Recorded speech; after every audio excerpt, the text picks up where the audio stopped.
ఓం నమ శివాయ.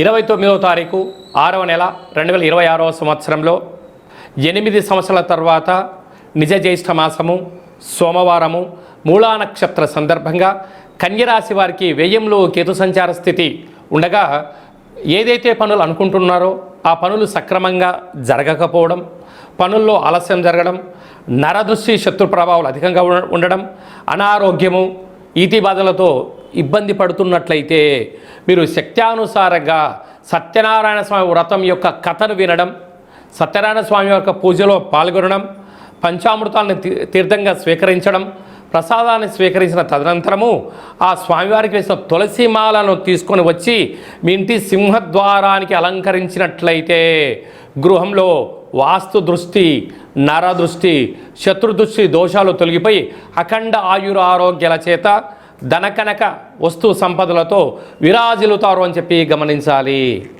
మీ వ్యక్తిగత జాతకం తెలుసుకోవాలనుకుంటున్నారా? అయితే మీ యొక్క పేరు, పుట్టినటువంటి తేదీ, నెల, సంవత్సరం, పుట్టిన సమయాన్ని రాసి ఈ కింది నెంబర్కు వాట్సాప్ ద్వారా పంపించగలరు. 100 సంవత్సరాల జాతకాన్ని రాసి పంపించి మీరు పుట్టినప్పుడు గ్రహ గమనాలు ఎలా ఉన్నాయి, ప్రస్తుత కాలమానంలో ఎలా ఉంటున్నాయి, భవిష్యత్తులో ఎలా ఉండబోతున్నాయో సవివరంగా సంపూర్ణంగా తెలియజేయడం జరుగుతుంది.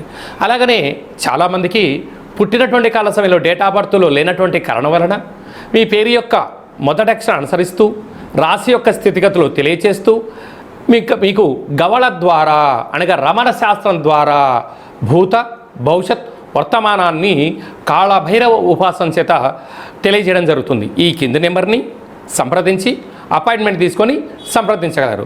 జయోస్తు దీర్ఘాయుష్మాన్ భవ.